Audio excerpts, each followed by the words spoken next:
चींटी भी छोटी चल रही हो और सामने आग मिल गई तो वह लौट जाती है। पानी मिल जाए तो अलग हो जाती है, क्योंकि उसे पता है कि यहाँ पर तकलीफ़ होगी, कष्ट होगा। कोई भी जीव या कोई भी प्राणी कहें, वह दुख नहीं चाहता। दुख जीव का शत्रु है। तो इसका अर्थापत्ति प्रमाण से कह सकते हैं, इसका मतलब वो सुखी होना चाहता है। लेकिन सद्गुरु विशाल देव भी ये बात कहते हैं कि दुख खेदे सुख को भजय, यह उपाय नित शोध, खेदा सो सन्मुख रहे, राखा होय विरोध या निरोध।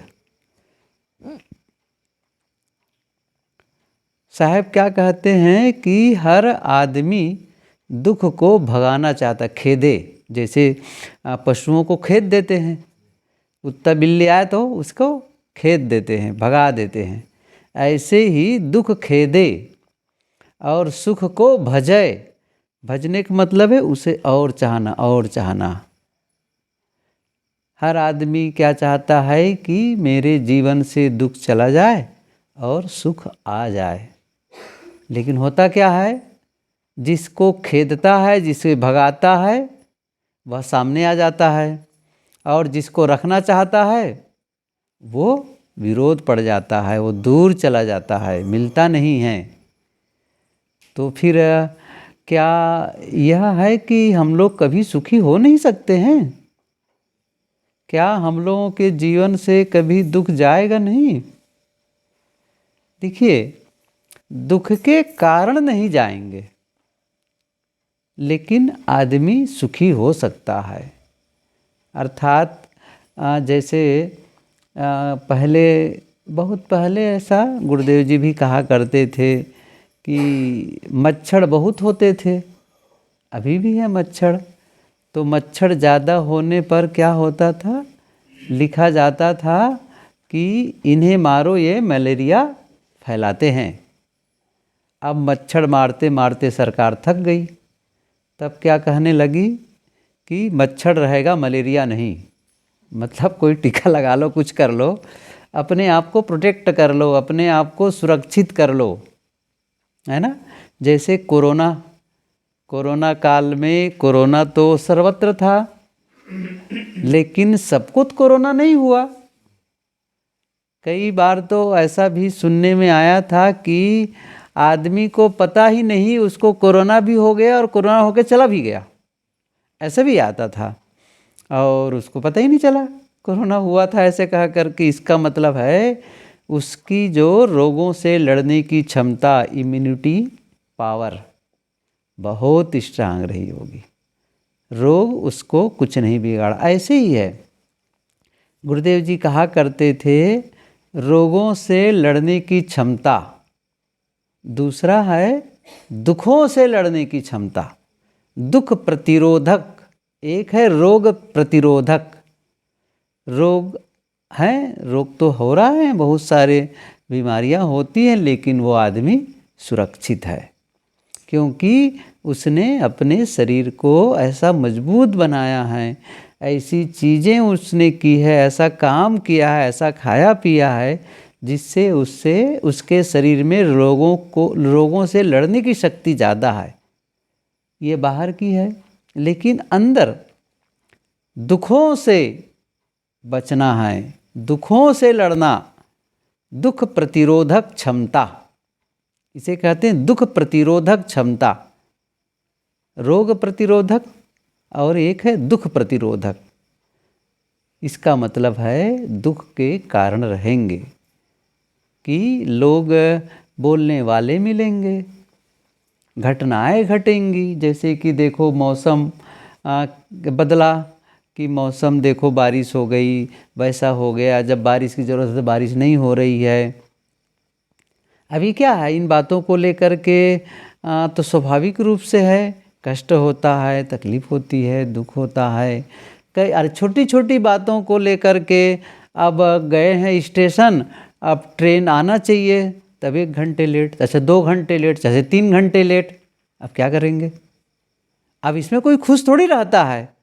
देखो ना 3-3 घंटे लेट है ट्रेन, अब क्या करें? तो दुख का कारण बन सकता है। लेकिन यदि समझदारी है तो उसमें क्या करना है? हमें दुखी नहीं होना है, हमें तो प्रतीक्षा करनी है। या तो हम वापस लौट जाएं, तो फिर ज़रूरी काम से जा रहे हैं तो वापस नहीं लौट सकते, तो क्या करें? प्रतीक्षा करें। हमारे दुखी होने से ट्रेन जल्दी नहीं आने वाली है, उसमें परिवर्तन होने वाला नहीं है। ये समझ चाहिए, मैं कहना चाहता हूँ, ये जो समझ होनी चाहिए कि क्या हम जिन बातों को लेकर के दुखी हो रहे हैं, क्या सचमुच हम उसमें बदलाव कर सकते हैं? क्या उसमें हम परिवर्तन कर सकते हैं? कुछ उस पर काम किया जा सकता है? तब आप देखेंगे बहुत से मौके पर आप कुछ नहीं कर सकते। तो क्या करना होता है? उसे स्वीकार करना होता है। ठीक है भाई, जैसा है उसे चुपचाप शांत, कोई विरोध नहीं। ऐसा नहीं कि उसमें ला करके अरे चलो लग ट्रेन लेट हो गई, मज़ा आ गया, ऐसा भी नहीं है। अरे उसमें मज़े की क्या बात है भाई, वो तो आपको जल्दी जाना चाहिए था। लेकिन हम ये भी नहीं कह सकते कि ट्रेन लेट है तो इसको लेकर मैं बहुत दुखी हूँ, परेशान हूँ। परेशान हो, उससे कोई फ़र्क नहीं पड़ेगा उसको। आपके दुखी होने से परिस्थिति में परिवर्तन नहीं होगा। जैसे आप रास्ते में जा रहे हो, कहीं ट्रैफिक जाम हो गया, कहीं कुछ हो गया, तो क्या करेंगे भाई? ठीक है, जैसे है वैसे है। तो कई बार आप देखेंगे कि इस परिस्थिति में हम कुछ नहीं कर सकते, स्वीकार करना होता है। दूसरी बात, हम कुछ कर सकते हैं, ये भी तो है। कुछ ऐसी परिस्थितियां बनती हैं जिसमें हम कुछ कर सकते हैं। अब कुछ कर सकते हैं वो कर लें तो भी हम दुख से बच सकते हैं। जैसे कोई विवाद का कारण बना, चाहे वो पारिवारिक दृष्टि से बने, सामाजिक दृष्टि से बने, या फिर और भी कई कारणों से बने, तो फिर उस विवाद से हम बचा सकते हैं। देखिए, कभी कभी तो कुछ बातें ऐसी होती हैं जिसके लिए न्याय, नीति और कानून का सहारा लेना पड़ता है। लेकिन कई बार ये देखने से मतलब थोड़ा अंदाज लगाया जाता है, भाई कानून का सहारा लेने पर कितना नुकसान होने वाला है, क्या उससे फ़ायदा होने वाला है। अच्छा ठीक है, शांत रहो, चुप रहो, अब बहुत बहसबाजी में न रहो, अपना काम करो। थोड़ा शांत रहने पर आप काम निपट जाता है। वो बहुत पुरानी बात कही जाती है, घटना घटी कि न घटी, लेकिन मैसेज है लिखने वाले की, कहने वाले की, कि बुद्ध के चेहरे पर किसी ने थूक दिया, बुद्ध के मुंह पर किसी ने थूक दिया। अब तो ऐसी स्थिति में तो नाराज़गी होगी, तो उन्होंने नाराज़गी नहीं की, एक कपड़े से उसको पोंछ लिया, कपड़े से पोंछ लिया। मतलब, और एक दूसरी ढंग से महात्मा उदाहरण दिया करते हैं, ये भी समझ में नहीं आता कहाँ तक सच है, कि एक इंस्पेक्टर था, वो शायद आया था, अब कोई ना कोई तो चोर होता है, कुछ गलत लोग होते हैं, वहाँ वो तफ्तीश के लिए आया था और इंक्वायरी के लिए आया था। अब वो एक बदमाश रहा होगा, वो इंस्पेक्टर के भी चेहरे में थूक दिया। तब वो बाजू में जो उनका और असिस्टेंट था वो बहुत नाराज़ हुआ, रिवाल्वर निकाल लिया। तो उसने कहा नहीं नहीं, रिवाल्वर न निकालो, रुमाल है क्या? तो रुमाल तो है, दे दिए, पोंछ लिए। जो काम रुमाल से हो सकता है उसको रिवाल्वर की क्या ज़रूरत है? अब ये कहना तो बड़ा सरल लगता है कि कह दो इस चीज़ को, लेकिन वो घटना घटे, वो परिस्थिति बने। देखिए, मैं ये कहना चाहता हूँ, देखो हम लोगों के जीवन में, शायद जीवन में कभी घटे ही मत। कौन ऐसा करता है? वो कभी कभी किसी के साथ में, रेयर केस में ऐसी घटना घटती है। लेकिन कटु बोलने वाले मिल सकते हैं, अपमान करने वाले मिल सकते हैं। तो क्या हमें उस कटुता का उत्तर कटुता से देना है या शांत रह लेना है? तो हम शांत रह सकते हैं और विवाद को वहीं पर हम उसको कम कर सकते हैं, हटा सकते हैं। तो उससे मिलने वाले जो झंझट है, वो जो बहुत सारी बातें होने वाली है उससे छुट्टी पा जाएंगे। मैं ये कह रहा था कि कुछ चीज़ें ऐसी होती हैं जिन्हें सचमुच हम परिवर्तित नहीं कर सकते, बदल सकते हैं, लेकिन जो हम बदल सकते हैं, अर्थात हम शांत रह सकते हैं, मीठा बोल सकते हैं और इसी प्रकार से हम किसी के लिए कुछ सहयोग कर सकते हैं, कुछ भी कर सकते हैं, मतलब कुछ ऐसा कर सकते हैं जैसे कहते नहीं हैं कि भाई समस्या का हिस्सा नहीं समाधान का। ये सोचो कि ठीक है, मान लो अपने ही परिवार है, किसी बात को लेकर के कुछ हुआ है, अच्छा कैसे इसे ठीक किया जाए, कैसे विवाद रहित बनाया जाए। तो इस एंगल से जब सोचने लगते हैं तो कोई ना कोई रास्ता मिलने लगता है। तो फिर हमें ये ध्यान देना चाहिए कि मैं अपनी ओर से इस विवाद से, इस झंझट से कैसे बचाऊं, क्या ऐसा कुछ करूं, तो फिर वो काम से हम छुट्टी पाते हैं। इसी प्रकार से बहुत सारे होते हैं जीवन में, दुख आने के कारण तो बहुत हैं।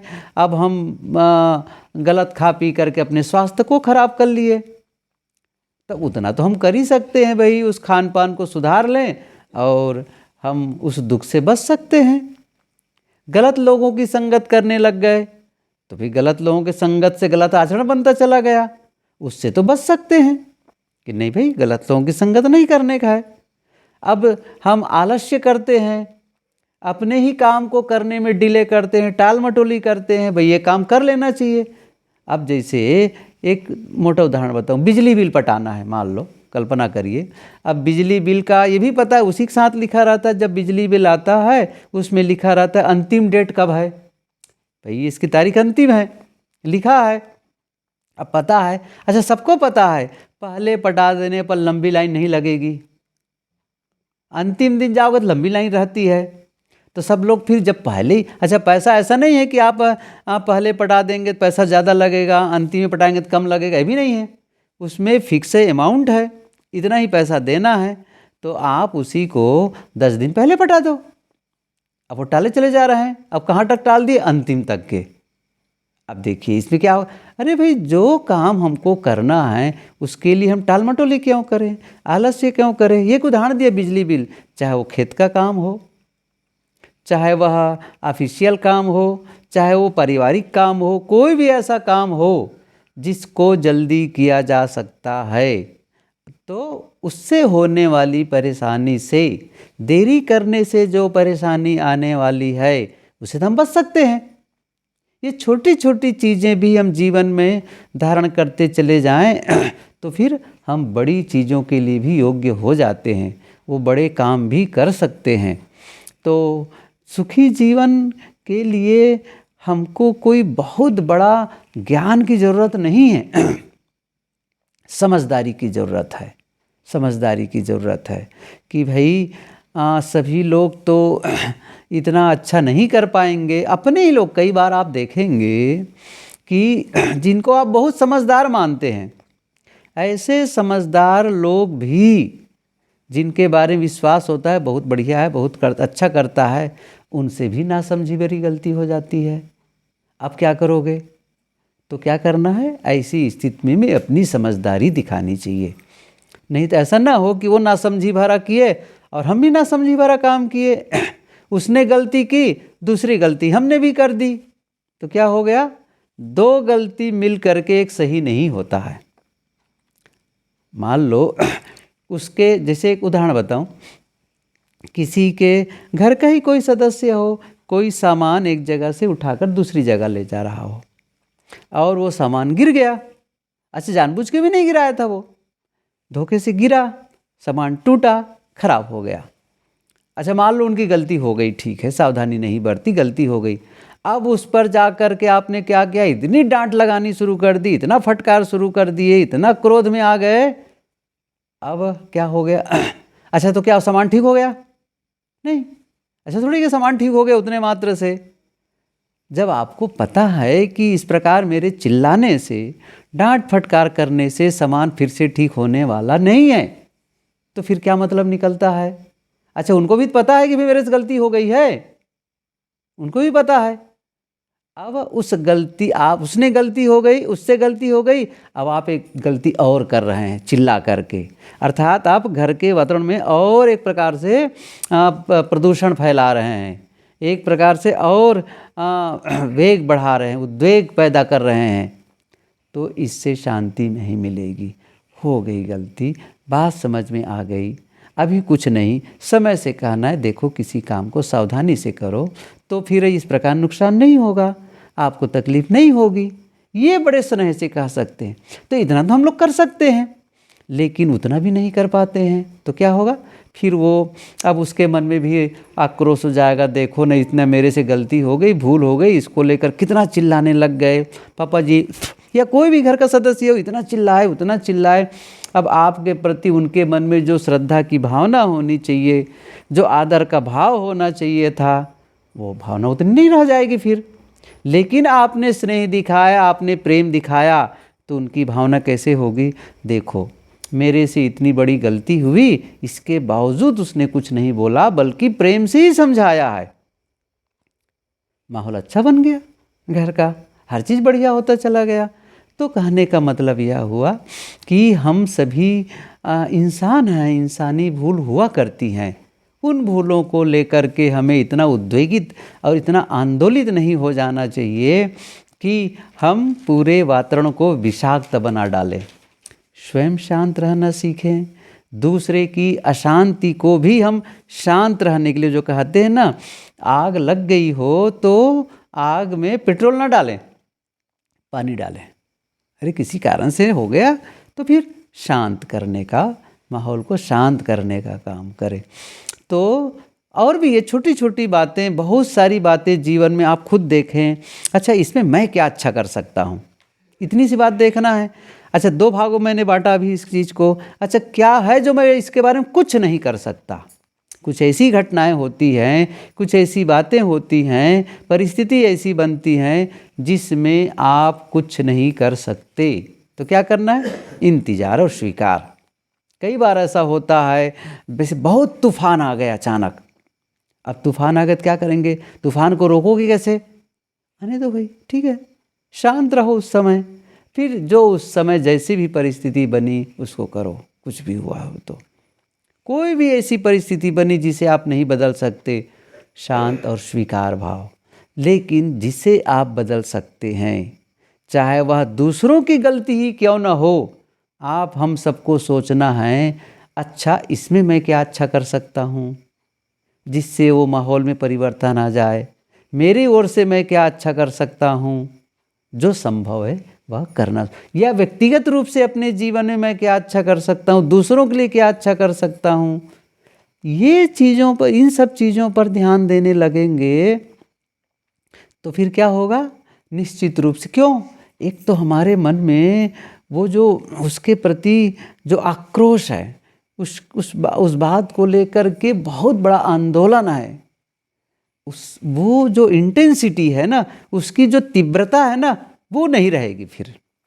अब कोई ऐसी घटना घटी तो स्वाभाविक रूप से मन शांत हो सकता है, संभव नहीं है। ऐसा थोड़ी कि हम इतना वो लेवल पर, ऊंचाई पर पहुंच गए जिनको फर्क ही नहीं पड़े, या पत्थर की मूर्ति थोड़ी हैं जिसमें कोई फर्क ही नहीं पड़े, नहीं, हम पत्थर नहीं हैं, हम तो मनुष्य हैं। तो घटनाओं से हमको फर्क पड़ता है, बात सही है, लेकिन हम फर्क पड़ता है तो क्या करें उसमें। मैंने कहा ना 2 तरीका, एक तो क्या बदल सकते हैं, नहीं बदल सकते हैं तो फिर शांत हो जाए। अच्छा बदल सकते हैं तो क्या अच्छा कर सकते हैं उसमें, ठीक है, मैं क्या अच्छा कर सकता हूँ, मैं कैसे माहौल को अच्छा बना सकता हूँ, अपनी ओर से जो संभव है वो हम करना शुरू करें, जो संभव है।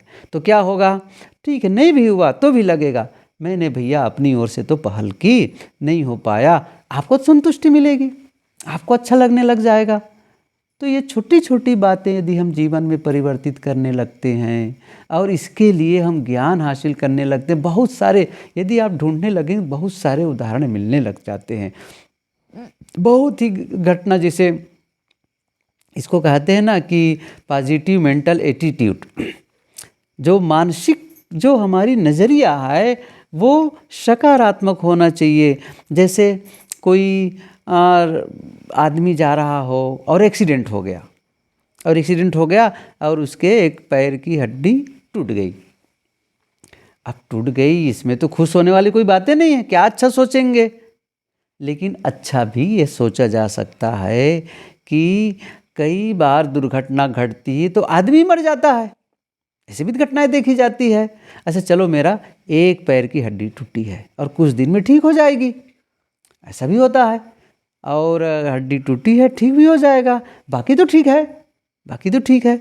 तो जो ठीक है उसको लेकर के आप कह सकते हैं कम से कम एक ही पैर की हड्डी टूटी है और मैं जो बाकी चीज़ें अच्छी हैं। अच्छा मान लो मुझे इसमें अभी मुझे काम नहीं कर पाऊँगा या नहीं कर पाऊँगी, बेड रेस्ट करना है, तो कोई बात नहीं, बेड रेस्ट करना है तो चाहे इस बेड रेस्ट के अवसर पर मैं चाहे अच्छी पुस्तकें पढ़ लूँ, अच्छे विचार सुन लूँ, क्योंकि अब तो पता है कि इस टूटी हड्डी को साथ में मैं खेत नहीं जा सकता या मैं कोई काम नहीं कर सकता, ये तो पता है, तो घर में ही रहना है।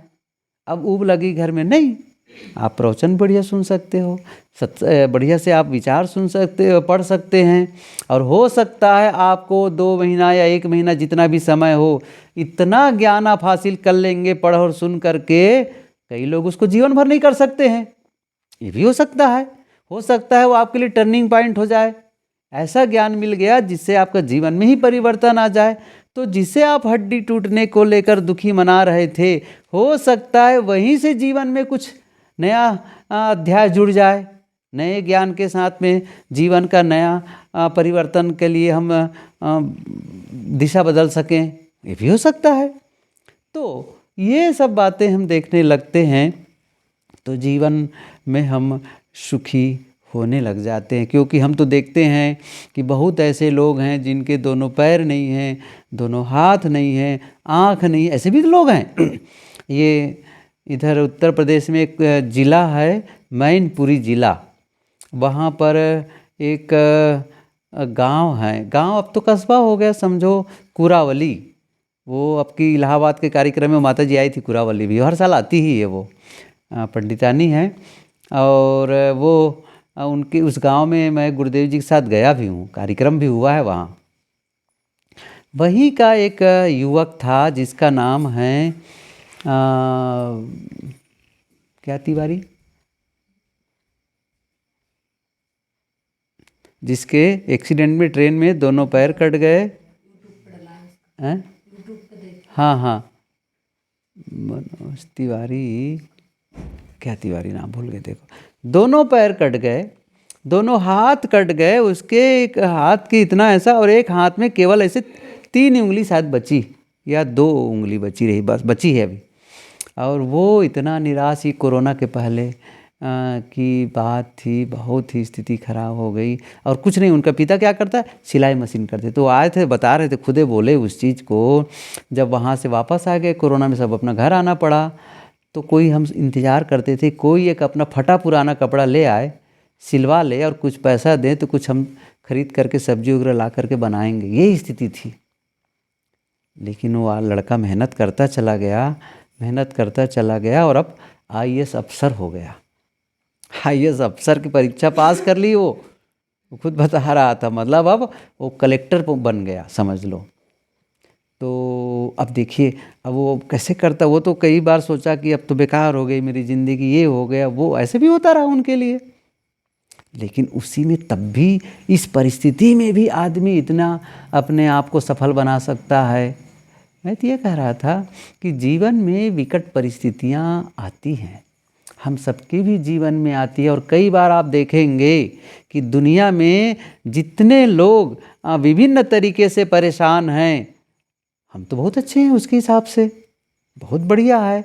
देखो हमारा एक मकान है बढ़िया सा, हमारा एक बढ़िया से परिवार है, हमारी अच्छी आमदनी है खाने पीने के लिए, सब कुछ तो बढ़िया चल रहा है। यदि हम इन सब चीज़ों को देखने लगेंगे तो ऐसा लगेगा नहीं, मैं बहुत सुखी हूँ, मैं आनंदित हूँ, सब कुछ बढ़िया है। इन सब चीज़ों को हम ध्यान में रखेंगे तो निश्चित रूप से हमारे भी जीवन में सुखमय जीवन, हमारा भी जीवन सुखमय होगा। और हम जब सुखी होंगे तो हमारे द्वारा दूसरों को भी सुख मिलेगा। सुख मिलेगा का मतलब है हम जो सुखी आदमी होता है ना, वो ये ध्यान रखता है कि दूसरों को दुख न मिले मेरे से, ये ध्यान दो, क्योंकि वो सुख बांटना ही चाहता है, उससे बंटता है, बांटना नहीं चाहता। होता है अपने आप, जैसे कोई बहुत सारा फूल, पूरे ऐसे टोकरी में फूल रखा हो, अच्छा रखा भर रहे हो तो उससे सुगंधी दूसरों को मिलेगी, अपने आप मिलेगी। लेकिन एक बदबू वाली चीज़ रखे, गंदगी वाली चीज़, तो फिर क्या होगा, अपने आप मिलने वाली दूसरे को गंदगी वो, सीधी सी बात है। तो जो आदमी दुखी रहता है ना, उससे अपने आप दूसरों को भी दुख मिलते रहता है। जैसे एक आदमी सुबह उठा महाक्रोध, एकदम दुखी अशांत, पूरे घर वाले परेशान हो जाएंगे उनसे। अच्छा वो दे नहीं रहा है फिर भी परेशान हो जाएंगे, पता नहीं आज क्या हो गया, सुबह से इनको मुंह लटका है, ऐसा ऐसा कर रहा है, ये बड़ा अजीब सा लगेगा उसी को देख करके। लेकिन एक आदमी बढ़िया मुस्कुरा रहा है, प्रसन्न है, अच्छा कोई काम बताओ, हाँ हाँ मैं कर दूंगा। अब देखो, अब वो आदमी कितना खुश है, अब उससे सब लोग, पूरे परिवार के लोग खुश रहते, प्रसन्न रहते हैं। तो आदमी यदि खुश होना शुरू कर देता है अपने जीवन में, तो उससे परिवार के लोग भी खुश रहते हैं, आसपास के लोग भी खुश रहते हैं, और ऐसे लोगों से लोग मिलना चाहते हैं, उनसे सलाह लेना चाहते हैं, उनके पास बैठना चाहते हैं, अर्थात अपने दुख को कम करने के लिए वहाँ आते हैं। वहाँ जाओ भाई, वहाँ पर थोड़ा सा मुझे, जैसे कोई बहुत गर्मी में आदमी चल रहा हो, धूप में चल रहा हो, तो कहाँ जाएगा, शीतल छाया के पास जाता है, चलो भाई कहीं पेड़ की छाया मिले, वहाँ शीतलता मिलेगी। ऐसे ही बहुत अशांत आदमी कहाँ जाएगा, वो आदमी ठीक रहता है, उनके पास बैठने से कुछ अच्छा लगता, कुछ ना कुछ अच्छी बात बताएगा, कुछ ना कुछ मेरे घाव में मरहम लगाएगा, इस आशा से जाता है। इसलिए हमें जीवन को सुखमय बनाना है और दूसरे के जीवन में भी सुख मिले, इसके लिए सहयोग करना है। बस साहब बंदगी।